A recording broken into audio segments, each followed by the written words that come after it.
Om Namo Venkatesaya. Welcome back to our channel. నా వీడియోని చివరి వరకు చూసి దయచేసి లైక్ చేయండి. మీరు లైక్ చేయడం వల్ల ఈ వీడియోలు మరికొందరికి వెళ్తాయి కాబట్టి దయచేసి లైక్ చేయండి. ఈరోజు వీడియోలో భాగంగా లక్ష్మీ గణపతి యొక్క మూర్తి ఉందండి. ఆ మూర్తికి అలంకరిస్తున్నాను. ఎందుకంటే ఎల్లుండి అక్షయ తృతీయ కదండి. అక్షయ తృతీయ రోజు అలంకరించుకుని పూజించుకోవడానికి ముందు రోజు ఈ విధంగా అయితే అలంకరించుకుంటాను. అదే అలంకరణ మీకు ఈరోజు చూపిస్తున్నాను. రేపు అక్షయ తృతీయ సందర్భంగా ఈరోజు అయితే అలంకరణ చేశాను. ఆ అలంకరణని మీ అందరూ కూడా చూడండి. లక్ష్మీ గణపతి యొక్క అలంకారాన్ని ఇద్దరు కూడా ఒకే పీఠం మీద ఉన్న విగ్రహం ఉందండి మా ఇంట్లో. ఆ విగ్రహానికి అయితే నేను వస్త్రాల అలంకరణ చేశాను. ఏ విధంగా చేశాను అనేది ఈ వీడియోలో ఉంటుంది. దయచేసి వీడియోని చివరి వరకు చూస్తే మాత్రమే అర్థమవుతుంది. ముందుగా అయితే వినాయక స్వామి వారికి అలంకరణ చేస్తున్నాను చూడండి. లక్ష్మీ గణపతులు ఇద్దరు కూడా ఒకే పీఠం మీద ఉన్న విగ్రహం చాలా మంచిదండి. ఇంట్లో ఉంటే ఆ విగ్రహాన్ని మేము తెచ్చుకున్నాము. ఆ విగ్రహానికి ఈరోజు అలంకరణ చేసి మీ అందరికీ కూడా చూపిద్దామని ఈ వీడియో తీయటం అనేది జరిగింది.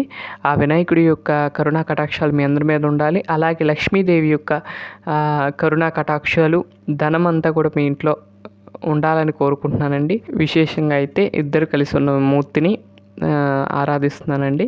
ఈ విధంగా అయితే ఆ వినాయక స్వామి వారికి వస్త్రాల అలంకరణ అయితే పూర్తయింది. ఆ తర్వాత మహాలక్ష్మి అమ్మవారికి కూడా అలంకరిస్తున్నాను చూడండి.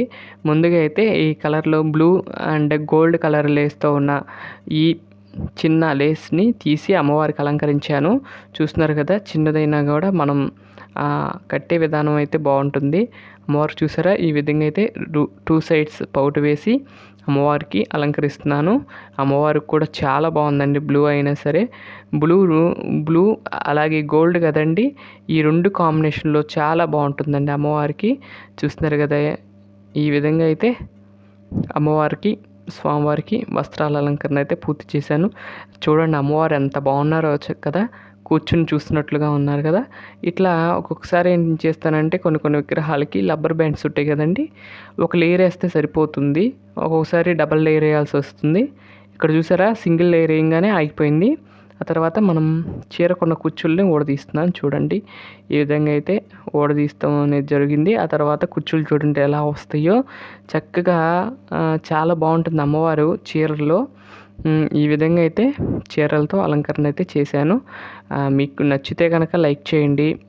ఈ విధంగా అయితే అమ్మవారు లక్ష్మీ గణపతిని పూజించాలండి.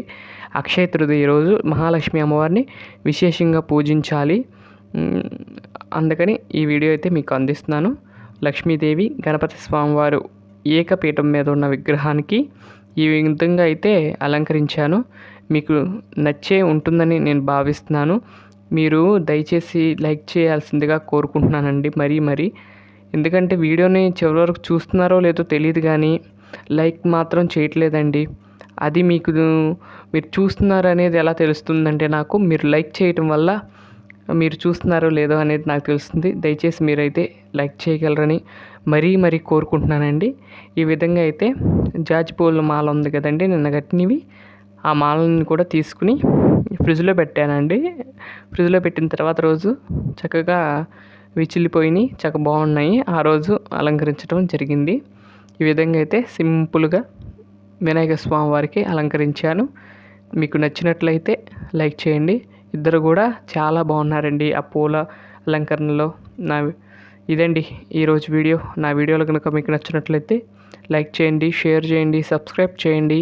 మరొక మంచి వీడియోతో రేపటి వీడియోలో కలుస్తాను. అంతవరకు సెలవు, నమస్కారం. ఇదండి ఈరోజు వీడియో. మరొక మంచి వీడియోతో రేపటి వీడియోలో కలుస్తాను. అంతవరకు సెలవు, నమస్కారం. ఓం నమో వెంకటేశాయ.